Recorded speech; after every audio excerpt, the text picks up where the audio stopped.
নমস্কার বন্ধুরা, কেমন আছেন সবাই? আজকে আমি তৈরি করব বেসন দিয়ে বুন্দির লাড্ডু।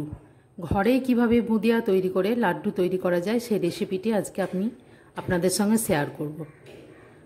মাত্র 1 কাপ বেসন দিয়ে আপনি ঘরেই তৈরি করে নিতে পারবেন 10 থেকে 12টা লাড্ডু। আমাদের সবসময় বাজারে যাওয়া যায় না, এছাড়া বাজারে অনেক দামও পড়ে, কিন্তু খুব সহজেই ঘরে আমরা এই লাড্ডুটি তৈরি করে নিতে পারবো। এবং আজকে আমি দেখাবো লাড্ডুটি কিভাবে অভিনব পদ্ধতিতে আমি বুঁদিয়াটি তৈরি করি। এর জন্য কোনো রকম ঝান্না বা কোনো রকম ফুটো জিনিস কিন্তু আমি ব্যবহার করব না, খুব সহজ পদ্ধতিতে আপনাদের তৈরি করে দেখাবো।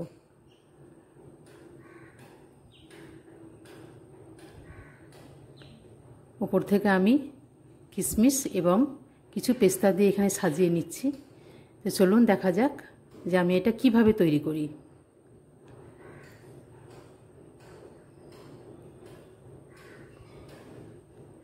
এর জন্য আমি নিয়ে নিয়েছি মাত্র 1 কাপ বেসন। 1 কাপ বেসন দিয়ে আপনার 10 থেকে 12টা লাড্ডু তৈরি হয়ে যাবে। বেসনটা খুব ভালোভাবে চেলে নেব।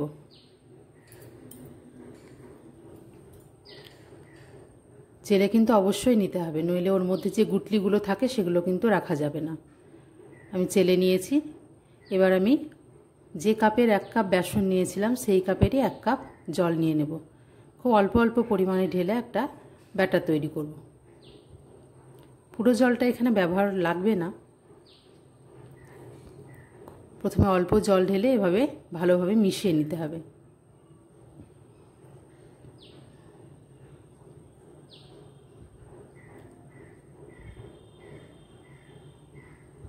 এখানে আমার একটু আঠা লাগছে মনে হচ্ছে।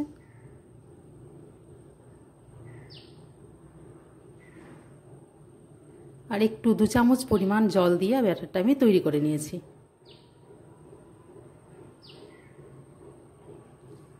প্রায় হাফ কাপ মতো জল আমার এখানে লেগেছে। পরে আমি আরও 2 চামচ জল মিশিয়েছিলাম, তো এখানে হাফ কাপ পরিমাণ জলটা কিন্তু লেগেছে। এখানে আমি নিয়ে নিয়েছি একটা লবণের প্যাকেট। আমি বলেছিলাম না আপনাদের কোনো রকম ঝান্নার ব্যবহার আমি করব না। লবণের প্যাকেট দিয়ে বা যে কোনো প্যাকেট, দুধের প্যাকেটও আপনারা ব্যবহার করতে পারেন।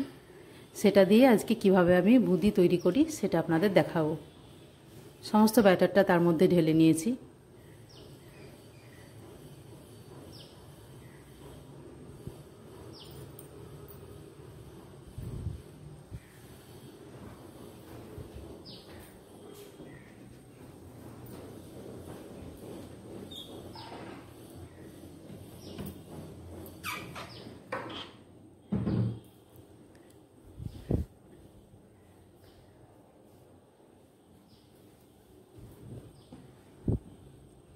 প্যাকেটের একটা কোণা খুব অল্প পরিমাণে কাঁচি দিয়ে একটা ছিদ্র করে নিতে হবে। যেহেতু কাটার সঙ্গে সঙ্গে এটা পড়তে শুরু করেছে, তাই আপনাদের বেশিক্ষণ দেখাতে পারলাম না। এদিকে তেল আমি আগে থেকেই বসিয়ে দিয়েছি, গরম হয়ে গেছে। তেলটা কিন্তু খুব ভালোভাবে গরম করে নিতে হবে। তারপর হাতটা একটু ওপর থেকে কিন্তু এভাবে অনবরত একটু চাপ দিয়ে ঢালতে হবে। হাতটা কিন্তু বেশি নাড়ানো যাবে না। চেষ্টা করতে হবে এক জায়গায় যেন টোপাগুলো ফেলা যায়, তাহলে কিন্তু এটা গোল হবে। দেখুন আমি দিয়ে নিয়েছি একবার। এভাবে উল্টে পাল্টে ভালোভাবে ভেজে নেব।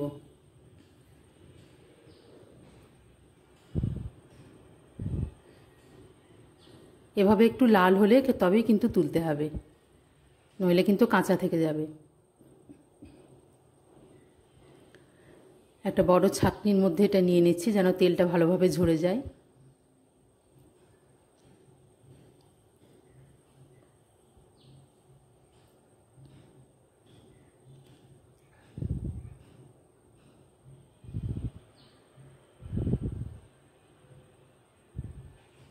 এভাবে এক জায়গায় কিন্তু ফেলতে হবে। দেখুন বুঁদিয়াগুলো কিন্তু একদম গোল গোল ছোট ছোট তৈরি হবে, কারণ আমি ফুটোটা কিন্তু একটু ছোট রেখেছি। একসঙ্গে বেশি পরিমাণে ঢালা যাবে না, নইলে কিন্তু সব জোড়া লেগে যাবে। আপনারা এই পদ্ধতিটা ব্যবহার করে অবশ্যই বাড়িতে একবার চেষ্টা করবেন। এতে একদম ঝামেলা কম এবং বাসনপত্রও খুব পরিমাণের ব্যবহার হবে।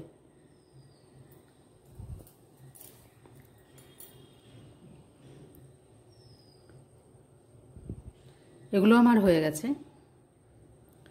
এভাবে একটু লাল করে ভেজে নিতে হবে।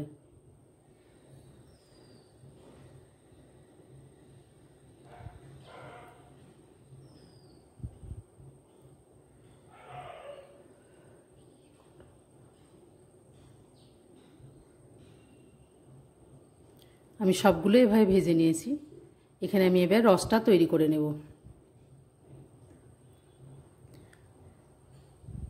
নিয়েছি 1 কাপ চিনি,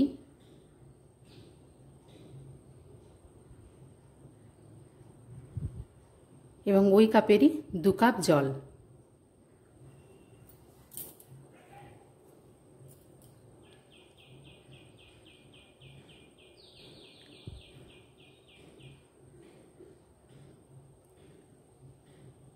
আপনারা চাইলে কিন্তু 1.5 কাপ বা 2 কাপ চিনিও ব্যবহার করতে পারেন, সেক্ষেত্রে লাড্ডুটা একটু কড়া পাকে তৈরি হবে।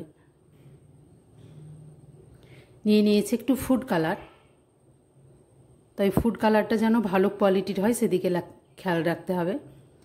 এটা কিন্তু অপশনাল, কারণ ফুড কালারটা ব্যবহার করা হচ্ছে কেবলমাত্র যেন দেখতে সুন্দর হয়, দোকানের মতো দেখতে হয়, তাই আপনাদের কাছে না থাকলে নাও দিতে পারেন।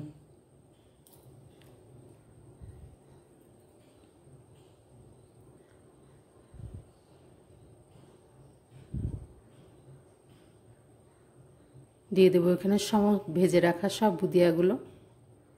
দেখুন 1 কাপ বেসন দিয়ে ঠিক কতটা পরিমাণ বুদিয়া তৈরি হয়েছে।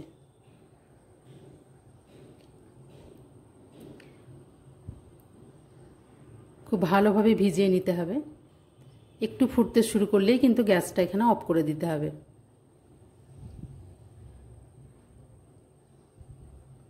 উপর থেকে ছড়িয়ে দেব কিছু চারমগজ এবং কিছু কেটে রাখা পিস্তা। খুব ভালোভাবে মিশিয়ে এটা সম্পূর্ণ রস টানা অবধি অপেক্ষা করতে হবে।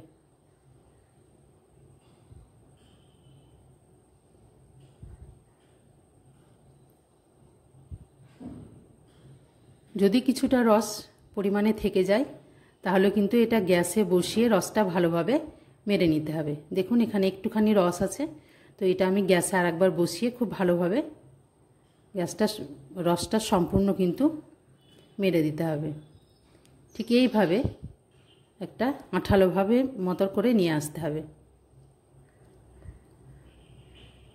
খুব বেশি ঠান্ডা করা যাবে না। এভাবে হাত দিয়ে আমি সব লাড্ডুগুলো বেঁধে নেব। আমার চ্যানেলটি ভালো লাগলে, রান্নাটি ভালো লাগলে অবশ্যই চ্যানেলটিকে সাবস্ক্রাইব করবেন, লাইক করবেন, কমেন্ট করবেন এবং বেল বাটনটি প্রেস করে আমার পাশে থাকবেন। এভাবে আমি হাত দিয়ে দিয়ে চেপে চেপে সমস্ত লাড্ডুগুলো কিন্তু বেঁধে ফেলব।